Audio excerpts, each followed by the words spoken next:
Hello guys, I am Pritam Khasar from VIP Civil Engineering. Today we are going to learn what is soil structure and clay mineralogy. Last वाले lecture में हमने various properties of soil देखा था, लेकिन इस वाले video में हम सॉइल स्ट्रक्चर और क्ले मिनरोलॉजी के टाइप्स देखेंगे. Soil structure means the geometrical arrangement between the particles, between the soil particles. जो सॉइल का जियोमेट्रिकल अरेंजमेंट है उसे हम सॉइल स्ट्रक्चर बोलते हैं. और जो total behaviour of the soil रहता है, the behaviour of the soil is depends on the soil structure. अगर सॉइल पार्टिकल्स के बीच में अगर स्पेस ज़्यादा हो गया और बहुत कम हो गया तो उसका जो इफ़ेक्ट है उसके सॉइल के प्रॉपर्टी पर पड़ता है और उसे हम सॉइल स्ट्रक्चर कहते हैं. अगर सॉइल लूज है और हनीकॉम्ब स्ट्रक्चर है तो वो जल्दी फेलियर हो सकता है. अगर हमको उस सॉइल के ऊपर अगर कंस्ट्रक्शन करना है तो उसका सॉइल का स्ट्रक्चर हमको पता होना चाहिए और वेरियस प्रॉपर्टीज़ उसके हमको पता होना चाहिए. देखते हैं कि कौन कौन से प्रॉपर्टीज़ और कौन कौन से सॉइल के स्ट्रक्चर प्रेजेंट है सॉइल में. Let us see one by one.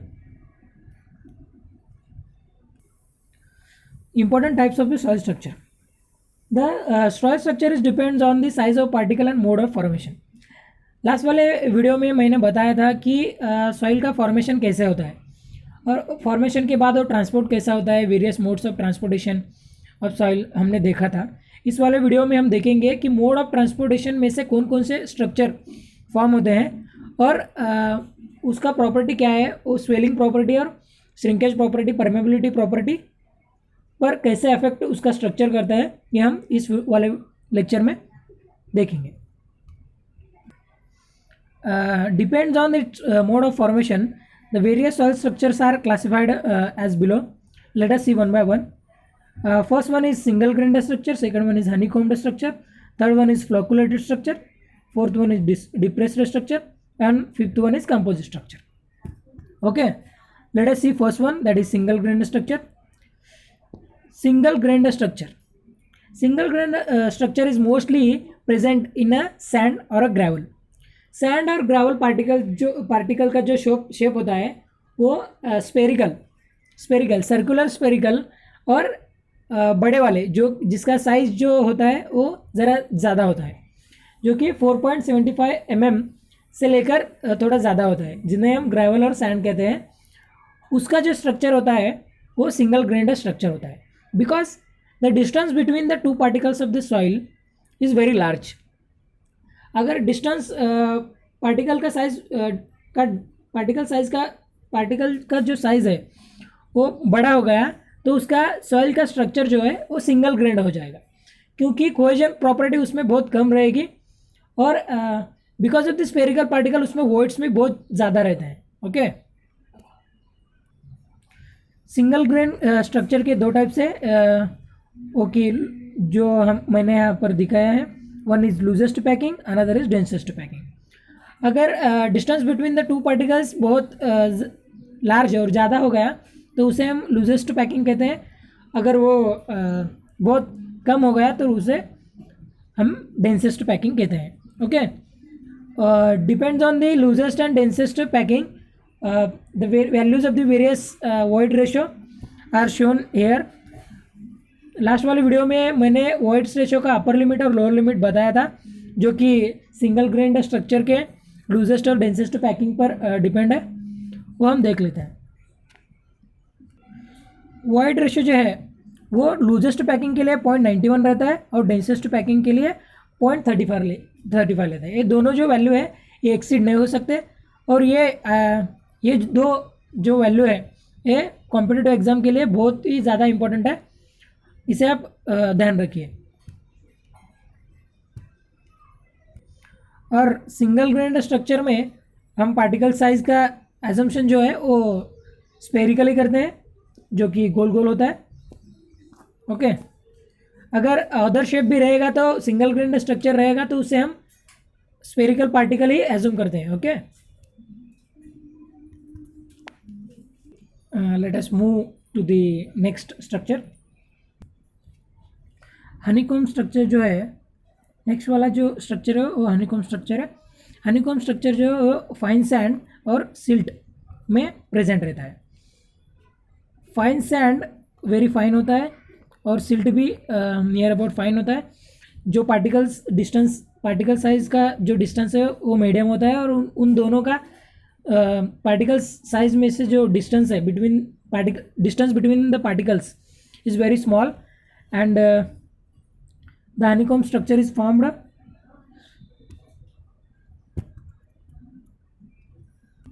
Most of the building failure जो होता है वो हनीकॉम स्ट्रक्चर के ऊपर अगर हम कंस्ट्रक्ट कर देंगे तो हो जाएगा। जो लार्ज वाइब्रेशन है, अंडर लार्ज वाइब्रेशन और शॉक बोले तो अगर इंडस्ट्रीज एरिया में वाइब्रेशन और शॉक बहुत ज़्यादा होते हैं और अगर वो स्ट्रक्चर जो है इंडस्ट्री का वो हनीकॉम स्ट्रक्चर के ऊपर हम जो कंस्ट्रक्ट कर देंगे तो वो सॉइल जल्दी फेल हो जाएगा और स्ट्रक्चर गिरने की भी बहुत ज़्यादा चांसेस है।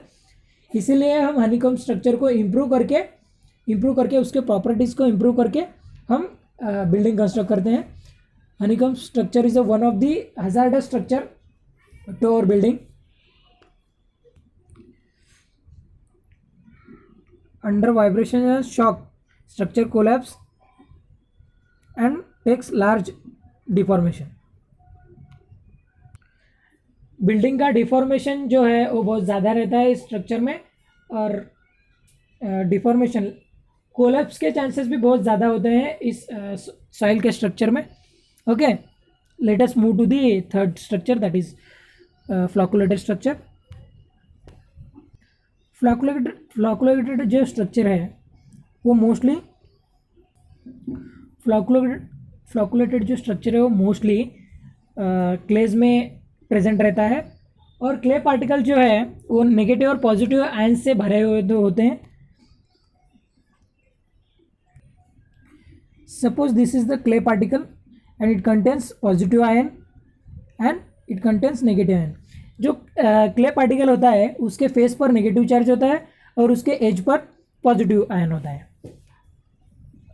The net attractive force between the particles, जो अट्रैक्टिव फोर्स होता है सॉइल पार्टिकल्स का वो अपोजिट साइन को अट्रैक्ट करता है और फ्लॉकुलेटेड स्ट्रक्चर फॉर्म होता है। Negative attracts the positive, positive attracts the negative. और इस वाले स्ट्रक्चर में एज टू फेस फॉर्मेशन होता है, ओरिएंटेशन उसका एज टू फेस होता है। इस वाले स्ट्रक्चर में मैंने दिखाया है कि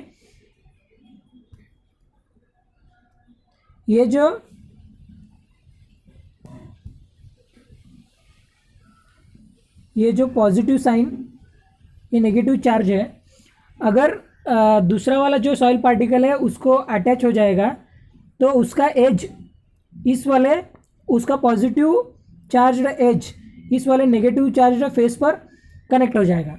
उसे हम एज टू फेस ओरिएंटेशन कहते हैं और इसी ओरिएंटेशन से ये फ्लॉकुलेटेड स्ट्रक्चर फॉर्म होता है। ओके, इस वाले स्ट्रक्चर का जो शियर स्ट्रेंथ होता है बहुत ज़्यादा हाई होता है, जो कि हमारे कंस्ट्रक्शन के लिए बहुत ही ज़्यादा अच्छा है। इस पर हम बिल्डिंग कंस्ट्रक्ट करेंगे तो फेल्योर के चांसेस बहुत कम रहेंगे क्योंकि उसका शियर स्ट्रेंथ बहुत हाई है और वो लो कंप्रेसिबल है। लो कंप्रेसिबल मीन्स अगर हम एक सॉइल स्ट्रक्चर पर, एक पर्टिकुलर सॉइल मास पर लोडिंग अप्लाई करते हैं तो उसका वॉल्यूम चेंज हो सकता है। जो वॉल्यूम चेंज होने की जो प्रोबेबिलिटी है इसमें बहुत ही ज़्यादा कम है बिकॉज ऑफ दी पार्टिकल्स बहुत नियर होते हैं और उस कोहेसिव जो प्रॉपर्टी होता है जिसके ऊपर शियर स्ट्रेंथ डिपेंड है, जो कोहेसिव प्रॉपर्टी होता है वो बहुत ही ज़्यादा होता है और परमेबिलिटी भी उसका बहुत लो होता है। ओके, नेक्स्ट वाले स्ट्रक्चर जो हम देखने वाले हैं उसे हम डिप्रेस्ड स्ट्रक्चर कहते हैं। अगर हम सॉइल को रिमोल्ड करने के बाद उसको, अगर सॉइल को एक्सकेवेट करके उसको हम अर्थ पर स्प्रेड कर देंगे तो उसका जो स्ट्रक्चर होता है वो डिप्रेस्ड स्ट्रक्चर बन जाता है और ये क्लेज में प्रेजेंट रहता है। उसका जो ओरिएंटेशन होता है फेस टू फेस होता है, मैंने इस स्ट्रक्चर पे दिखाया है। इस वाला जो स्ट्रक्चर रहता है उसे फेस टू फेस ओरिएंटेशन कहते हैं।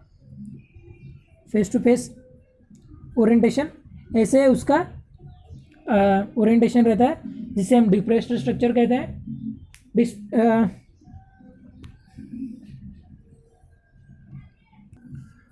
इस वाले स्ट्रक्चर का शियर स्ट्रेंथ जो रहता है वो बहुत ज़्यादा कम होता है और कॉम्प्रेसिबल हाई होता है। अगर हम इस स्ट्रक्चर के सॉइल के ऊपर अगर हम बिल्डिंग कंस्ट्रक्ट करते हैं, उसके लोड की वजह से उसका वॉल्यूम जो है बहुत ज़्यादा चेंज हो सकता है और कम भी हो सकता है, बहुत ज़्यादा कम भी हो सकता है और बहुत ज़्यादा भी हो सकता है उसका वॉल्यूम।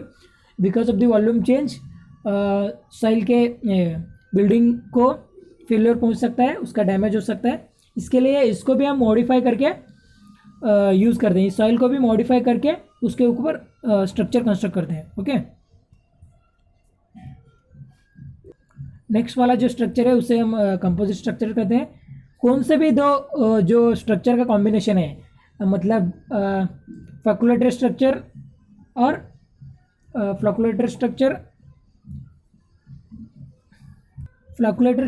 सिंगल ग्रेन्ड स्ट्रक्चर का अगर सॉइल अवेलेबल है तो उसको कंबाइनली हम कंपोजिट स्ट्रक्चर बोल सकते हैं सॉइल में। ओके, नेक्स्ट वाला जो कंसेप्ट है उसे रिमोल्डिंग कहते हैं। रिमोल्डिंग का मतलब मैंने आपको बताया था, अगर हम सॉइल को एक्सकैवेट करेंगे और उसको ज़मीन पर स्प्रेड कर देंगे तो अगर एक्सकैवेट करके उसको स्प्रेड कर देंगे तो उसको अपनी शियर स्ट्रेंथ अचीव करने के लिए कुछ टाइम लगेगा और उस टाइम के बाद वो शियर स्ट्रेंथ गेन करेगा। जो उसको स्प्रेड करने के बाद उसका जो फॉर्म है उसको हम रिमोल्डिंग कहते हैं। Remaining causes strength in the cohesive soil. अगर हम सॉइल को एक्सकैवेट कर देंगे तो उसका जो शियर स्ट्रेंथ है वो ऑब्वियसली कम हो जाएगा, क्योंकि उसका कोहेसिव नेट अट्रैक्टिव कोहेसिव जो फोर्स है और उसका कोहेसिवनेस जो है वो बहुत ही ज़्यादा कम हो जाएगा, उसका शियर स्ट्रेंथ बहुत ही ज़्यादा कम हो जाएगा और इस रिमोल्डिंग के फॉर्म में डिप्रेस्ड स्ट्रक्चर फॉर्म हो सकता है। ओके, नेक्स्ट जो कंसेप्ट है उसे हम थिक्सोट्रॉपी करते हैं।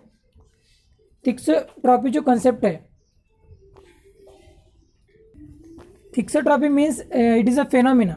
थिक्सोट्रॉपी एक फेनोमिना है। अगर हम सॉइल को एक्सकेवेट करके ज़मीन पर स्प्रेड कर देंगे तो उसका सॉइल का स्ट्रेंथ जो बिफोर स्ट्रेंथ है, एक्सकेवेट करने के पहले से जो स्ट्रेंथ है उसको अचीव करने के लिए एक पर्टिकुलर टाइम पीरियड लगता है और उस टाइम पीरियड में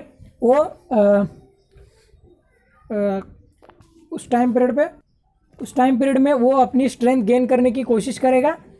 इस टोटल जो प्रोसेस है, ये टोटल जो फेनोमिनन है, इसे हम थिक्सोट्रॉपी कहते हैं। The phenomena of regaining of the lost strength with the passes of the time with no change in water content is known as the thixotropy. Okay, उसके वाटर कंटेंट में कोई changes नहीं होना चाहिए। उसको एक्सकैवेट करके ज़मीन पर स्प्रेड कर देना और पर्टिकुलर टाइम पीरियड पे वो जो एक्सकैवेशन के पहले जो स्ट्रेंथ है वो अचीव करने के लिए उसको पर्टिकुलर टाइम पीरियड लगेगा। उस टोटल प्रोसेस को हम थिक्सोट्रॉपी कहते हैं। और 100% जो एक्सकैवेशन करने से पहले जो उसका स्ट्रेंथ था, बाद में उसका उतना स्ट्रेंथ नहीं रहेगा। अप टू 90 to 95% वो गेन कर लेगा और 100% नहीं करेगा, क्योंकि जो एक्सकैवेट करने के पहले जो स्ट्रेंथ रहता है उसका कोहेसिव फोर्स बहुत ज़्यादा रहता है और एक्सकैवेट करने के बाद वो बहुत ही ज़्यादा कम रहता है और उसको सालों लग जाएंगे उसका ओरिजिनल स्ट्रेंथ गेन करने के लिए। 90 to 95% स्ट्रेंथ गेन करने के लिए उसको सालों लग जाएंगे।